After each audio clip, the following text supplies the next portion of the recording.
अस्सलामु अलैकुम वरहमतुल्लाहि वबरकातुहु। अल्हम्दुलिल्लाह अल्हम्दुलिल्लाहि रब्बिल आलमीन वल आक़िबतु लिल मुत्तक़ीन व अला इबादिल्लाहि स्वालिहीन, अम्मा बाद। फ़अऊज़ु बिल्लाहि मिनश शैतानिर रजीम, बिस्मिल्लाहिर रहमानिर रहीम। वमा ख़लक़तुल जिन्ना वल इंसा इल्ला लियअबुदून। कमा क़ाल अल्लाहु तआला फ़ी शान हबीबी व अज़मतिही, इन्नल्लाहा व मलाइकतहु युसल्लूना अलन नबी या अय्युहल्लज़ीना आमनू सल्लु अलैहि व सल्लिमू तस्लीमा। सल्लल्लाहु अला नबिय्यिल उम्मी व आलिहि व सल्लम सलातुन व सलामुन अलैका या रसूलल्लाह सल्लल्लाहु तआला अलैहि वसल्लम। अदबगाहेस्त ज़ेरे आसमां ज़र्श नाजुक तर, नफस गुम करदा मी आयत जुनेदो बायजीद ईजा। ब मुस्तफ़ा बी रसा खीश रा के दी हमाऊस्त, अगर बाऊ ना रसीदी तमाम बूला बीस्त। आज के इस अजीम शान रूहानी इज्तिमा के स्टेज पर तशरीफ़ फरमा मौलाना शाफ़ी साहदी साहब, एक्स चेयरमैन वक्फ बोर्ड, मोहतरम मौलाना बशीर सादी साहब,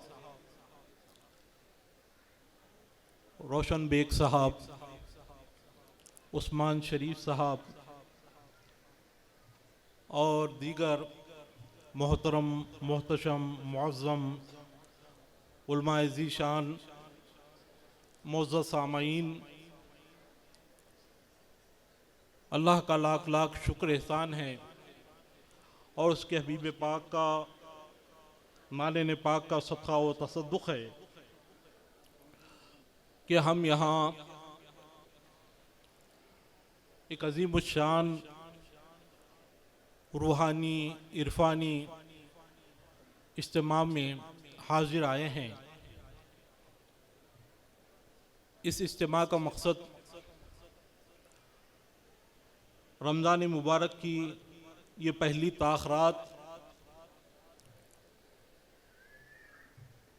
पूरी तरीक़े से, पूरी दिल जमाई से अल्लाह की रज़ा व खुशनुदी हासिल करने के लिए और इस ताख़रात के जो फ़्यूज़ात व बरक़ात हैं और सरकार दो जहाँ सल्लल्लाहु अलैहि वसल्लम का जो फ़रमान है कि शब क़दर को रमज़ान के आखिरी अशरे के ताख़रातों में तलाश करो, तो उस शब क़दर की तलाश में हम तमाम यहाँ जमा हैं।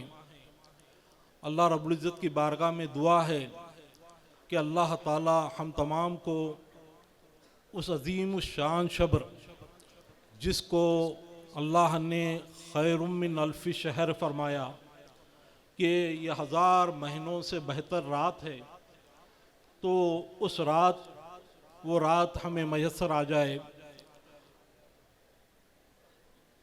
मैंने जिस आयत मुबारका की तिलावत का शर्फ हासिल किया, अल्लाह ताला ने तख्लीक़ इंसानी का मकसद इसमें बयान फरमाया है कि नहीं पैदा किया हमने जिन्नात और इंसानों को मगर इबादत के लिए। इस आयत मुबारका की तफसीर में हज़रत अब्दुल्ला इब्न अब्बास रज़ियल्लाहु ताला अन्हु इरशाद फरमाते हैं, जिसको कई उरफ़ा ने अपनी किताबों में दर्ज किया है, खुसूसी तौर पर अवारिफ़ुल मारिफ़ में हज़रत शेख शहाबुद्दीन सोहरवर्दी रहमतुल्लाह अलैह ज़िक्र फरमाते हैं कि यहाँ लियाबुदून से मुराद लियारिफून है, यानी इंसान, जिन्नात और इंसानों को अल्लाह ने अपनी पहचान के लिए पैदा फरमाया है, अपनी मारिफत के लिए पैदा फरमाया है। इंसान को अल्लाह ने इसलिए तख्लीक़ फरमाया इबादत बग़ैर पहचान के, बग़ैर अल्लाह की मारिफत के, बग़ैर उसकी शनासाई के इबादत मुकम्मल नहीं होती। इंसान को इसीलिए पैदा किया गया, इबादत के लिए फ़रिश्तों की तख्लीक़ की गई। फ़रिश्तों रात और दिन अल्लाह की तस्बीह व तहलील करते रहते हैं, लेकिन इंसान ये अशरफुल मखलूक़ात है।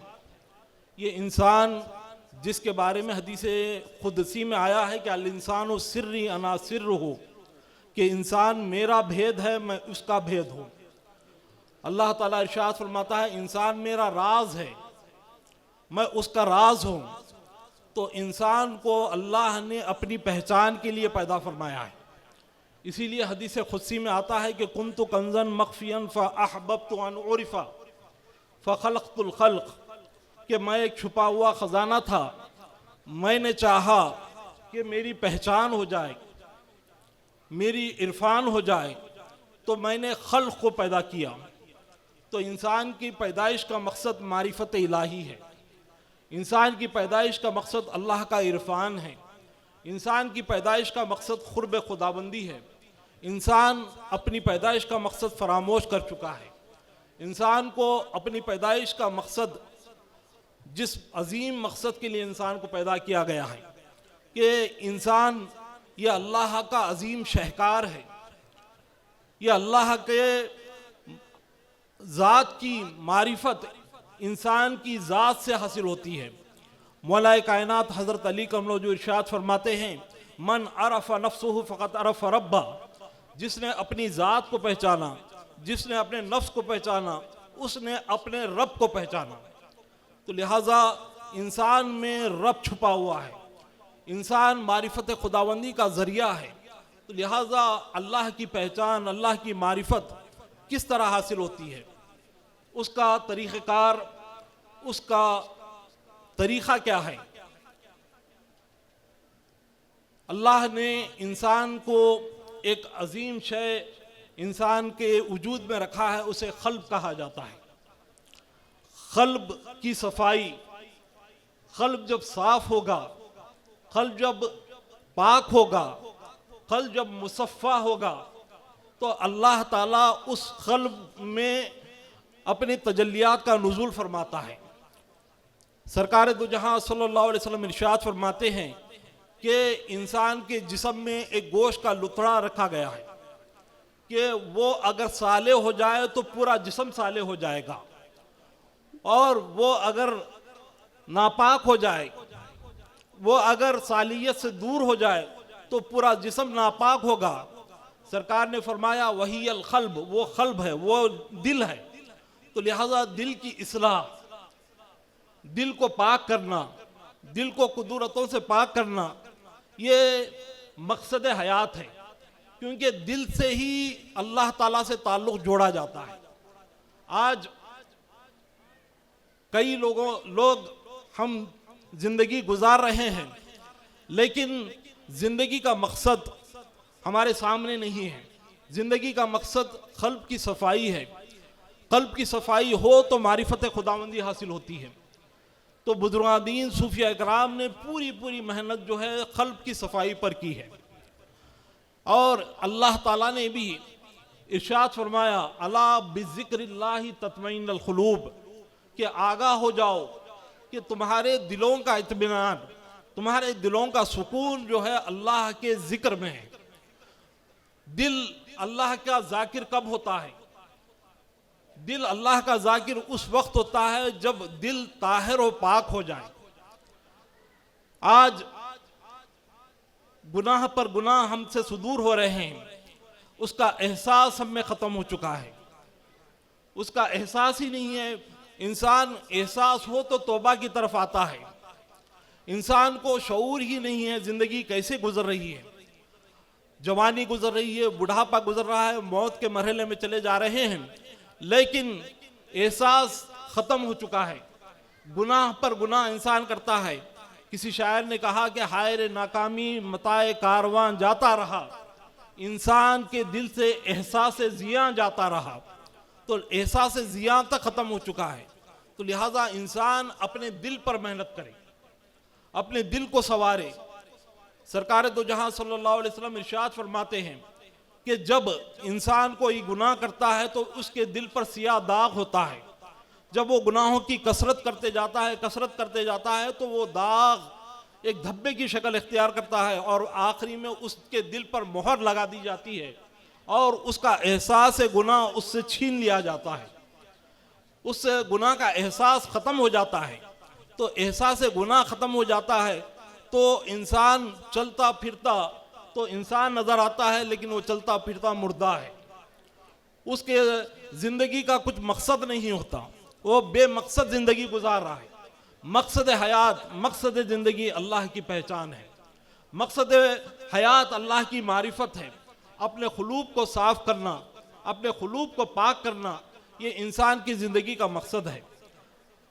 इसीलिए सरकार दो जहां सल्लल्लाहु अलैहि वसल्लम ने बुखारी शरीफ की जो इब्तिदा है, इमाम बुखारी ने जो हदीस पाक बुखारी के इब्तिदा में लाए हैं वो इन्नमल आमालु बिन्नियात है कि आमाल का दारोमदार नीयतों पर है। नीयत दिल के इरादे का नाम है। दिल जब तक पाक ना हो, दिल जब तक साफ ना हो तो उस वक्त तक आमाल सही नहीं होते। आमाल उस वक्त तक सही नहीं होते जब तक आमाल में इखलास पैदा ना हो। इखलास उस वक्त तक पैदा नहीं होता जब तक दिल में सफाई क़ल्ब, दिल मुसफ़ा ना हो। तो दिल को साफ करने के लिए, दिल को पाक करने के लिए अल्लाह का जिक्र मुजर्रब जरिया है। आज के इस रूहानी इज्तिमा में हम तमाम को अल्लाह का जिक्र कराया जाएगा। सरकार दो जहां सरवर कायनात फ़ख्र मौजूदात मोहम्मद रसूलुल्लाह सल्लल्लाहु अलैहि वसल्लम की बारगाह में दुरूद पाक का नजराना पेश करवाया जाएगा। तो इससे दिल की सफाई होती है।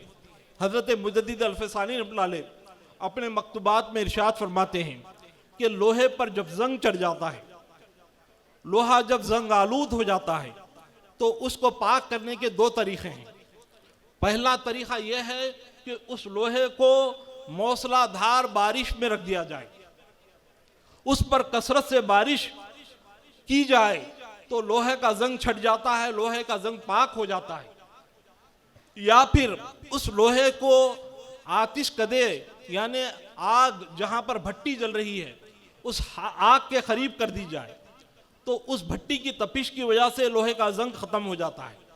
ये मिसाल देकर हज़रत मुजद्दिद अल-फ़सानी रहमतुल्लाह अलैह इरशाद फरमाते हैं कि दिल पर भी जंग चढ़ जाता है। जैसा कि सरकार दो जहां सल्लल्लाहु अलैहि वसल्लम इरशाद फरमाते हैं कि दिलों को भी जंग लगता है और दिलों के जंग जो छुटना है उसका सैखल क्या है, अल्लाह का जिक्र है। तो हज़रत मुजद्दिद अल-फ़सानी फरमाते हैं दिलों पर भी जब जंग लग जाता है तो उसको भी इसी तरीक़े से पाक करने का दो तरीक़े हैं। एक तरीक़ा यह है कि उस दिल पर कसरत से अल्लाह के जिक्र की बारिश की जाए, कसरत से अल्लाह के जिक्र की बारिश की जाए। जब कसरत से अल्लाह के जिक्र की बारिश होगी तो जिक्र की बारिश की वजह से उसका दिल जो है जंग आलू दिल पाक हो जाएगा, जंग आलू दिल से जंग खत्म हो जाएगा। दूसरा तरीका यह है कि किसी अल्लाह के वली जिसका दिल इश्क इलाही में जल रहा है, जिसका दिल इश्क इलाही की तपिश में भट्टी में जल रहा है, उस अल्लाह के वली की सोहबत में अपना दिल कर दे, उस अल्लाह के वली के करीब अपना दिल कर दे। उस अल्लाह के वली के दिल की तपिश की वजह से आपका दिल भी पाक हो जाएगा, आपका दिल भी साफ हो जाएगा। तो लिहाजा पहला तरीका यह है दिल को पाक करने का, उस पर कसरत से जिक्र इलाही की बारिश की जाए। या फिर किसी जाकिर के दिल से अपना दिल जोड़ लें, किसी जाकिर के दिल से अपना दिल को करीब कर लें तो उसके दिल के फैज़ से हमारा भी दिल मुसफ़ा हो जाएगा, हमारा भी दिल पाक हो जाएगा। तो लिहाजा दिल को पाक करना, दिल को साफ करना, ये खानखाई निज़ाम का अहम तरीन वतीरा है, अहम तरीन तरीक़ा है। और ये अल्लाह बुज़ुर्गान दीन ने तमाम मेहनत दिल पर फरमाई है। दिल ऐसी अजीम चीज़ है जिसमें बुज़ुर्गान सूफ़ी अकराम फरमाते हैं जिसका दिल मुसफ़्फ़ा हो जाता है, जिसका दिल पाक हो जाता है, उस पर हर रोज़ अल्लाह ताला 360 तजल्लियात का नुज़ूल फरमाता है।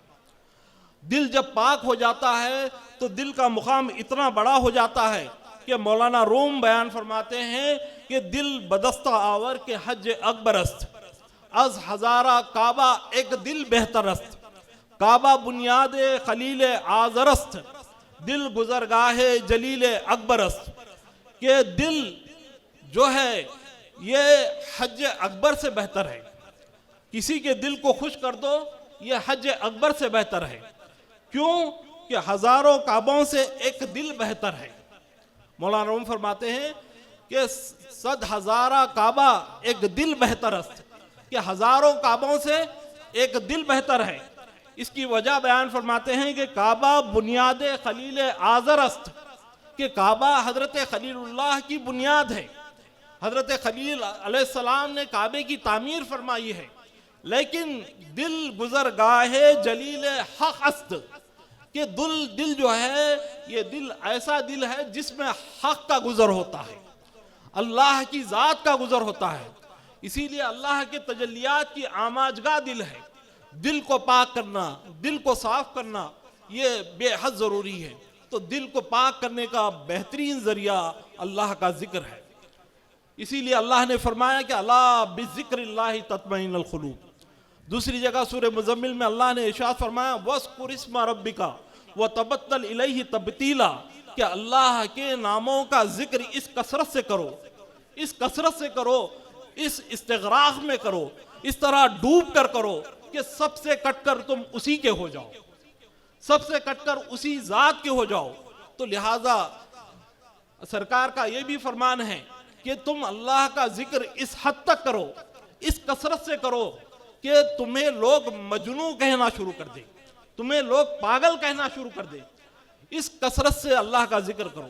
तो अल्लाह का जिक्र दिलों को पाक करता है, अल्लाह का जिक्र माशरे को पाक करता है, अल्लाह का जिक्र माहौल को पाक करता है। तो जिक्रुल्लाह की बड़ी अहमियत है। जिक्रुल्लाह के बारे में कहा गया है जहाँ जिक्र होता है वहाँ पर अल्लाह, हदीस पाक में आया है कि वहाँ पर वजहुल्लाह, अल्लाह का चेहरा हो जाता है, अल्लाह का चेहरा उस जानिब हो जाता है, यानी अल्लाह का खुसूसी फजल उस जानिब हो जाता है। ये इज्तिमा अल्लाह के जिक्र के लिए जमा किया गया है, रसूलुल्लाह पर दुरूद पढ़ने के लिए जमा किया गया है। तो इस इज्तिमा में अल्लाह का खुसूसी फजल, खुसूसी रहमत, रसूलुल्लाह की खुसूसी रहमत का नुज़ूल हर आन इसमें होगा।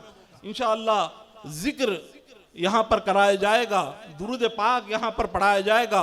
मैं तमाम रूहानी इज्तिमा के ज़िम्मेदारान मौलाना बशीर सादी, मौलाना शाफ़ी सादी और उस्मान सेठ साहब और दीगर तमाम ज़िम्मेदारान का शुक्रगुजार हूँ कि इस अजीम शान रूहानी इज्तिमा में मुझे मदऊ किया और इस इज्तिमा का फैज़ हासिल करने का मौका अता किया। अल्लाह रब्बुल इज़्ज़त की बारगाह में दुआ है कि अल्लाह ताला हम तमाम को अपना ज़ाकिर बना दें, हमारे क़ुलूब को ज़िक्र क़ल्बी की अजीम नेमत हमें अता फ़रमाए, मक़सद ज़िंदगी अल्लाह ताला पूरा फ़रमाए।